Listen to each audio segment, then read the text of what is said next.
Hello friends, अपन पढ़ रहे थे डी ब्लॉक एलिमेंट्स और डी ब्लॉक एलिमेंट्स की अपन ने प्रॉपर्टीज की बात की थी और उसकी फर्स्ट प्रॉपर्टीज अपन ने देखी थी एटॉमिक या अपन आयनिक रेडियस की बात की थी। आज अपन इस वीडियो के अंदर हैं आयनन ऊर्जा, जो इसकी सेकंड प्रॉपर्टीज की बात करेंगे।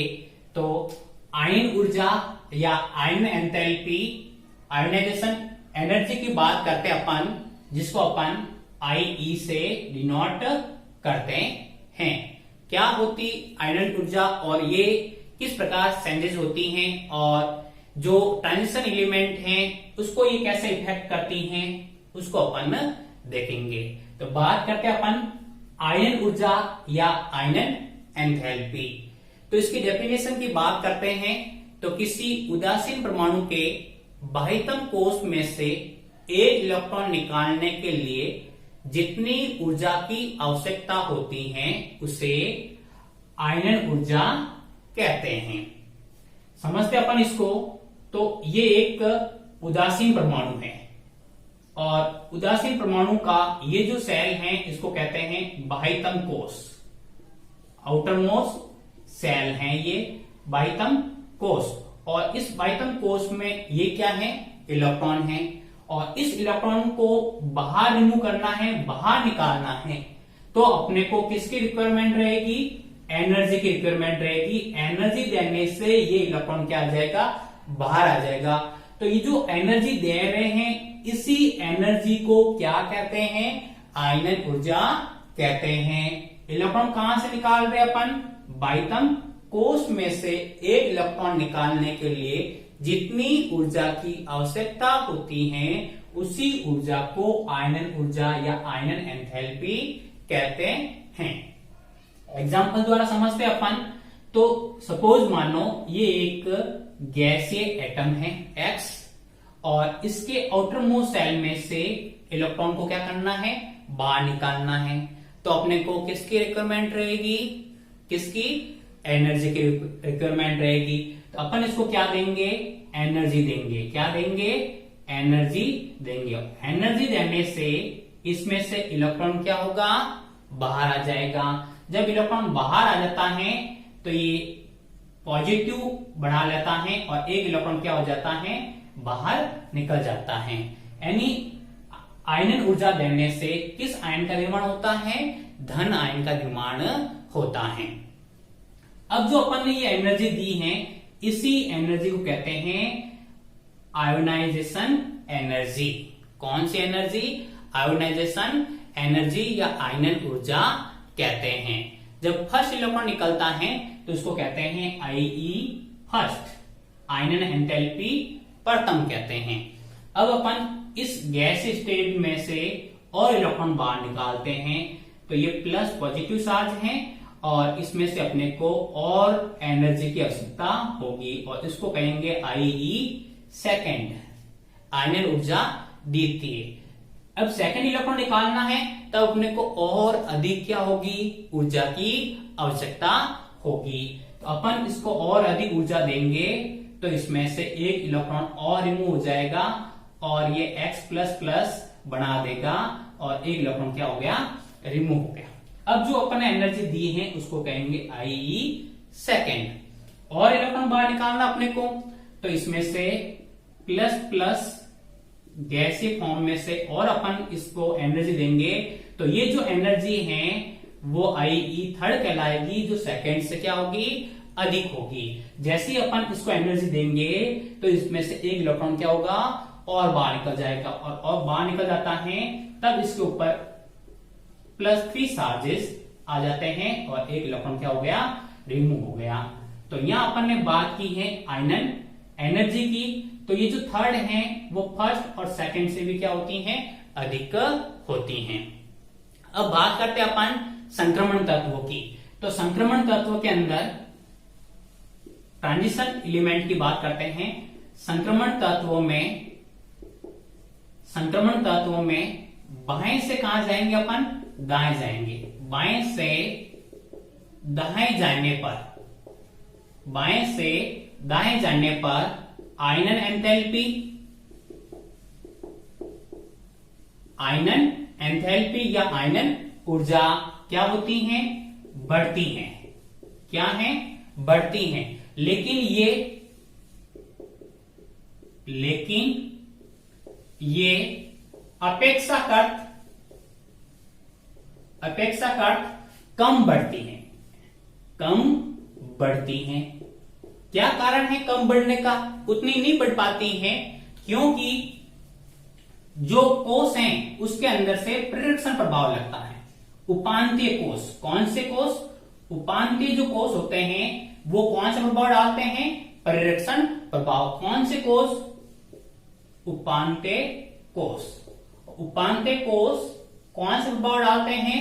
प्रेरक्षण प्रभाव डालने के फलस्वरूप उतना है जो है आयनन ऊर्जा नहीं बढ़ती हैं। अब बात करते हैं अपन कि जो 3D श्रेणी की बात करें अपन, कौन सी श्रेणी की? 3D श्रेणी। और 3D श्रेणी में द्वितीय आयनन एंथैल्पी, द्वितीय आयनन एंथैल्पी, द्वितीय आयनन एंथैल्पी महत्वपूर्ण होती हैं। महत्वपूर्ण होती हैं। ज्यादा इंपॉर्टेंट कौन सी हैं? सेकंड। सेकंड को अपन ज्यादा देखेंगे, आई सेकंड की बात करेंगे, वो अधिक हैं। अब अपन कुछ एग्जाम्पल की बात करते हैं। एग्जाम्पल के अंदर देखें अपन, नोट ध्यान रखना, ये इंपोर्टेंट नोट है जिसमें अपन बात करते हैं Zn CD Hg। अपने अपने वर्ग में अपने अपने बात करते हैं तो Zn CD Hg की आयनन एंथैल्पी या आयनन ऊर्जा अधिक होती है, अधिक होती हैं। यानी स्केडियम से Zn तक जाने पर Zn की जो आयनन एंथैल्पी है वो क्या होगी? अधिक होगी। और बात करते हैं अपन तो Cr की, क्रोमियम की द्वितीय आयनन एंथैल्पी, क्रोमियम की द्वितीय आयनन एंथैल्पी Mn के द्वितीय आयनन एंथैल्पी से अधिक क्यों होती हैं? क्या कारण है कि क्रोमियम की जो सेकेंड आईई है वो Mn के सेकेंड आईई से अधिक होती हैं? इंपॉर्टेंट क्वेश्चन भी है ये, समझते हैं अपन इसको। क्रोमियम की बात करते हैं तो क्रोमियम का इलेक्ट्रॉनिक कॉन्फ़िगरेशन की बात करते हैं तो 3d5 और 4s1 होता है। जबकि Mn की बात करते हैं तो Mn का जो इलेक्ट्रॉन कॉन्फ़िगरेशन होता है वो 3d5 और 4s2 होता है। अपन कौन सी बात कर रहे हैं? द्वितीय आयनन एंथैल्पी। अब अपन इसमें से जो इलेक्ट्रॉन बाहर निकालेंगे वो कौन सी होगी? इसकी आईई फर्स्ट होगी। और फर्स्ट होने के बाद ये अपन इनर्ट गैस इलेक्ट्रॉन कॉन्फ़िगरेशन भी शो कर देते हैं यहां पर इस प्रकार से। तो अब जैसे इलेक्ट्रॉन रिमूव होगा वो एक इलेक्ट्रॉन कहां से निकल जाएगा?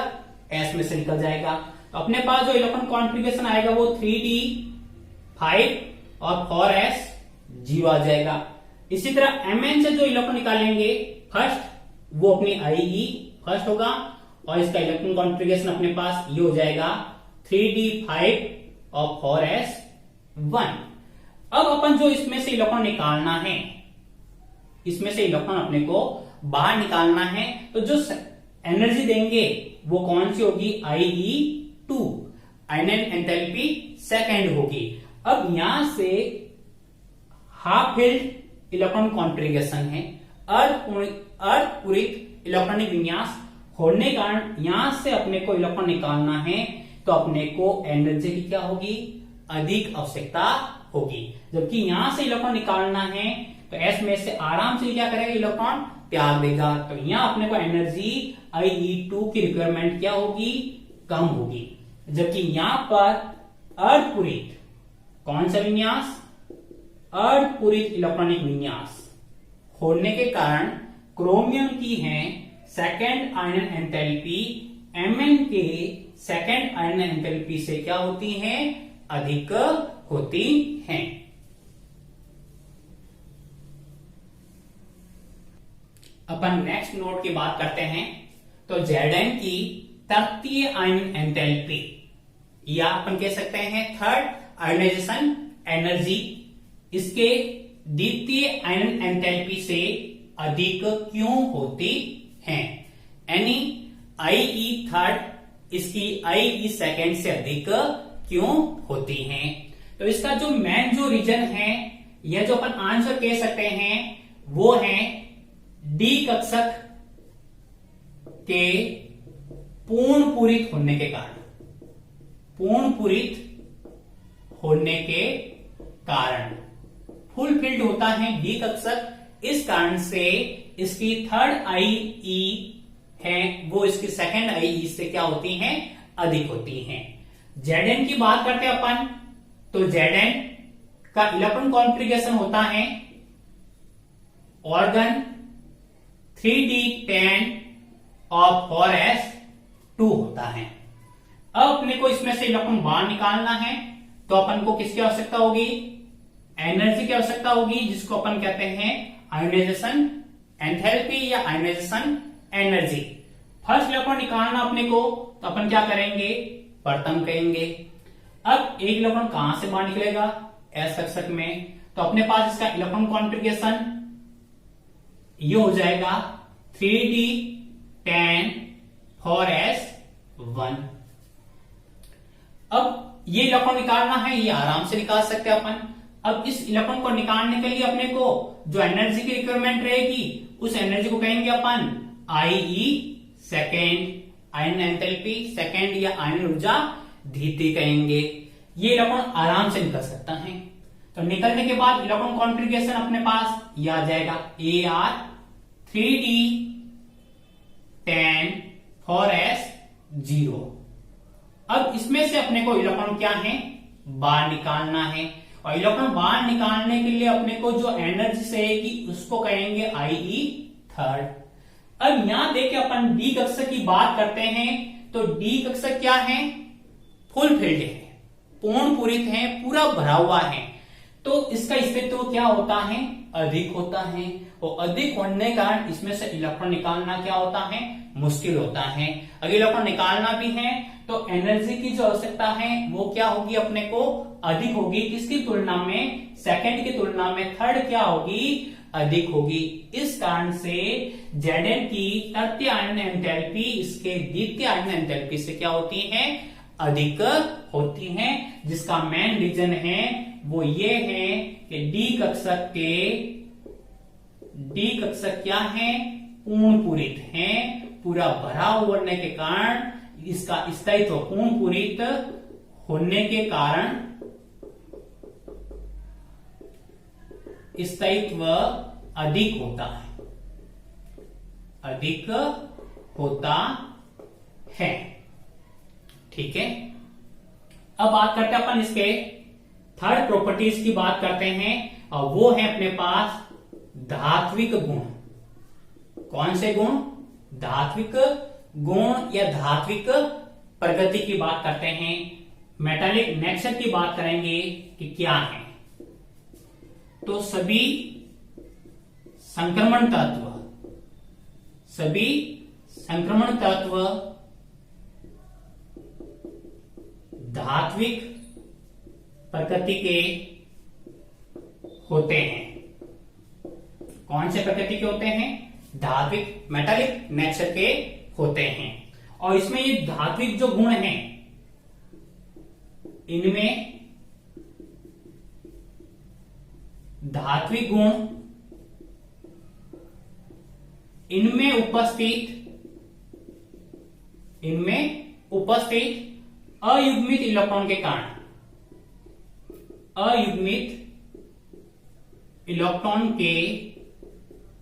कारण, होते हैं। संक्रमण तत्वों में जो धात्विक गुण हैं वो किस कारण से होते हैं? तो इंपॉर्टेंट पॉइंट है, किस कारण से?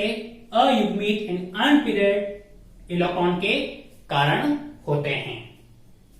और बात करते हैं अपन, तो इनमें जो धात्विक गुण हैं, धात्विक गुण प्रोपोर्शनल टू अयुग्मित इलेक्ट्रॉन, अयुग्मित इलेक्ट्रॉन, जितने अयुग्मित इलेक्ट्रॉन ज्यादा होंगे उतने धात्विक गुण भी क्या होंगे? अधिक होंगे।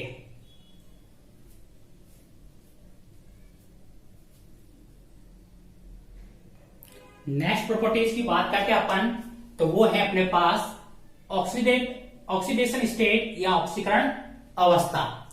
3D श्रेणी का इलेक्ट्रॉन विन्यास 3D 1 से 10 4s 1 से 2 होने के कारण ये विभिन्न प्रकार की ऑक्सीकरण अवस्था दर्शाते हैं। इसका मेन रीजन क्या है? तो 3D व 4s कक्षा के मध्य जो ऊर्जा अंतर है वो क्या होता है? कम होने के कारण है ये इलेक्ट्रॉन विन्यास चेंजेज हो जाते हैं और इस कारण से इनके अंदर विभिन्न ऑक्सीजन अवस्था क्या होती हैं? प्रदर्शित होती हैं। बात करते हैं अपन 3D सीरीज की। 3D सीरीज को अपने को पढ़ना है और 3D सीरीज के अंदर स्केडियम से लगाकर अपन ने Zn तक की बात की, तो इसके अंदर ये अलग अलग जो है ऑक्सीजन अवस्था वो क्या है? दर्शाते हैं। स्केडियम है वो केवल +3 ऑक्सीजन स्टेज ही दर्शाता है। Zn भी है वो भी एक ही ऑक्सीजन अवस्था दर्शाता है, वो क्या होती है? इसकी +2, यानी स्केडियम और Zn +3 और +2 ऑक्सीजन अवस्था दर्शाते हैं। ये हैं जो परिवर्तित ऑक्सीजन अवस्था नहीं दर्शाते हैं, ये एक से अधिक ऑक्सीजन अवस्था नहीं रखते, केवल एक ही होती है स्केडियम की, वो होती है +3, और Zn की बात करते हैं तो वो क्या होते हैं? +2 होती है।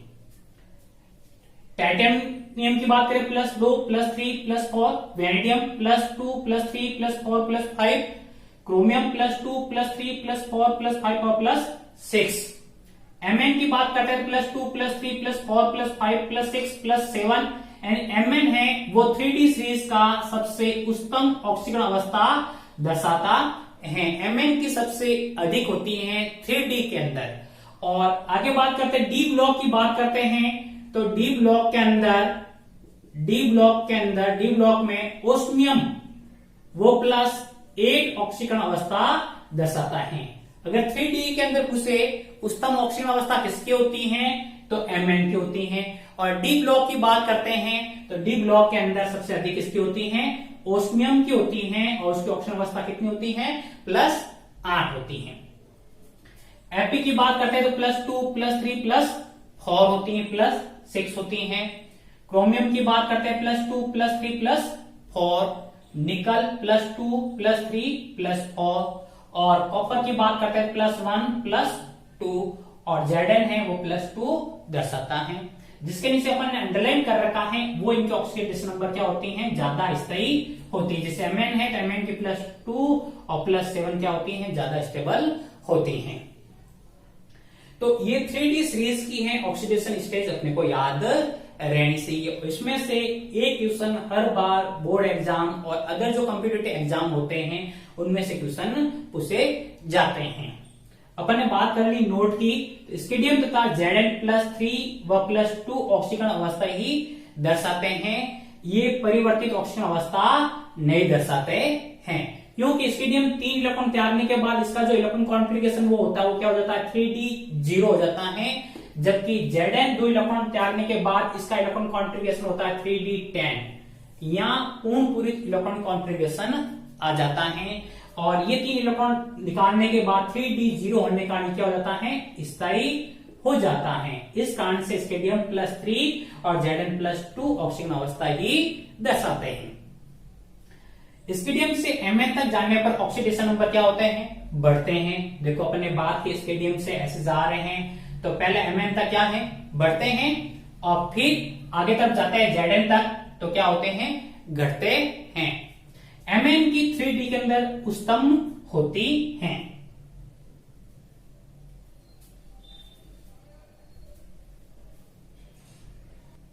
नोट नंबर 3 की बात करते हैं अपन, तो वो है अपने पास ऑक्सीकरण अंक बढ़ने के साथ अम्लीय गुण भी क्या होते हैं, बढ़ते हैं। जैसे जैसे ऑक्सीडेशन नंबर बढ़ेंगे तो उस यौगिक के जो अम्लीय गुण हैं वो भी क्या होते हैं, बढ़ते हैं। तो जो ऑक्सीकरण अंक हैं वो प्रोपोर्शनल टू किसके होते हैं, एसिडिक नेचर, एसिडिक प्रॉपर्टीज के प्रोपोर्शनल होते हैं। ऑक्सीकरण अंक समानुपाती अम्लीय गुण।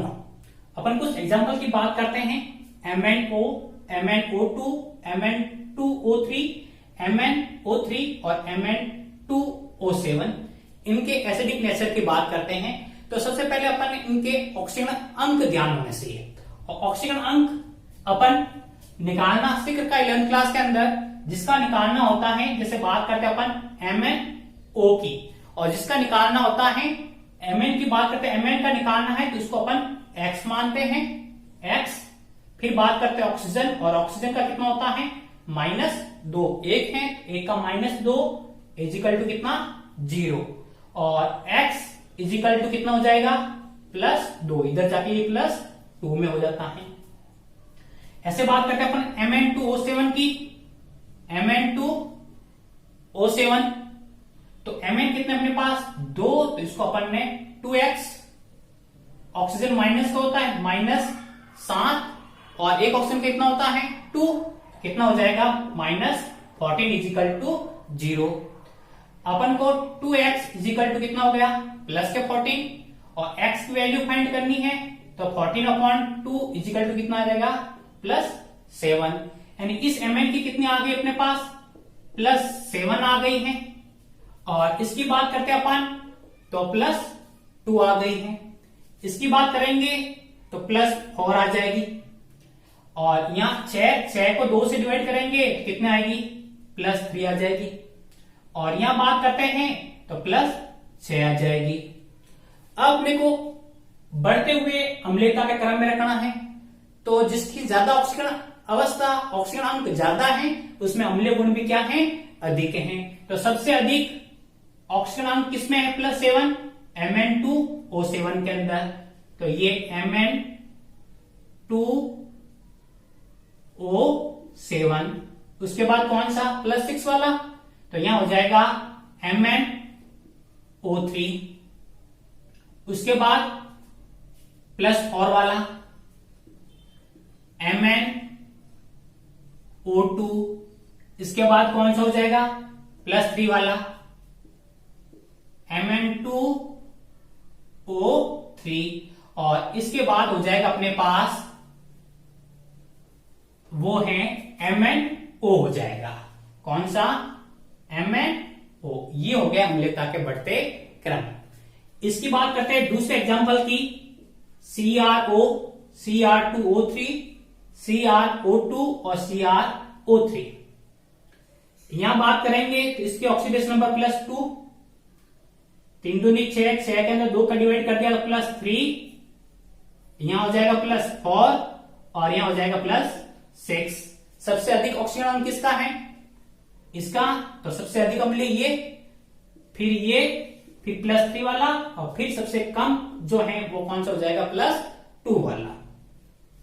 नेक्स्ट 4 नंबर नोट की बात करते हैं। तो संक्रमण तत्व अपनी उच्चतम ऑक्सीकरण अवस्था, हाईएस्ट अवस्था में स्थायी होते हैं। कब स्थायी होते हैं, जब वे फ्लोरीन व ऑक्सीजन के साथ क्या बढ़ाते हैं, यौगिक बढ़ाते हैं, तब उनकी उच्चतम ऑक्सीकरण अवस्था क्या होती है, स्थायी होती है। ऐसा क्यों होता है, तो ऐसा फ्लोरीन व ऑक्सीजन का छोटा आकार, साइज क्या होती है इनकी छोटी, व विद्युत ऋणता है वो क्या होती है इनकी अधिक होती है। इलेक्ट्रोनेगेटिविटी अधिक होने के कारण इनकी जो अवस्था है वो उच्चतम होती है। कब, संक्रमण तत्वों की, जब किसके साथ यौगिक बना दिया, फ्लोरीन और ऑक्सीजन के साथ। इंपॉर्टेंट क्वेश्चन भी है ये कि फ्लोरीन और ऑक्सीजन के साथ डी ब्लॉक तत्वों की उच्चतम ऑक्सीकरण अवस्था स्थायी क्यों होती है, क्योंकि फ्लोरीन व ऑक्सीजन का छोटा आकार व अधिक विद्युत ऋणता के कारण ये अधिक स्थायी होते हैं। नेक्स्ट नंबर नोट 5 की बात करते हैं अपन। तो कुछ संक्रमण तत्व यौगिकों के साथ शून्य ऑक्सीडेशन अवस्था में भी होते हैं, यानी इनकी ऑक्सीजन अवस्था शून्य भी हो सकती है। कुछ यौगिक की बात करते हैं, जैसे निकल CO का होल 4, FeCO का होल 5, CuCO का होल 6। ये जो CO बात कर रहे हैं ये एक लिगेंड है जिसको कहते हैं कार्बोनिल। क्या कहते हैं इसको? CO को कार्बोनिल, कोबाल्ट नहीं पढ़ते, इसको क्या पढ़ते हैं? कार्बोनिल कहते हैं। और कार्बोनिल क्या है? तो उदासीन लिगेंड है। कैसा लिगेंड है? उदासीन लिगेंड है, यानी उदासीन होता है। इस कारण से इन सब की निकल FeCu की जो ऑक्सीजन अवस्था है वो क्या होती है? शून्य होती है। इस कार्बोनिल लिगेंड के बारे में अपन जो नेक्स्ट चैप्टर है अपना उपसंयोजक यौगिक, उसके अंदर अपन इसका डिस्कस करेंगे।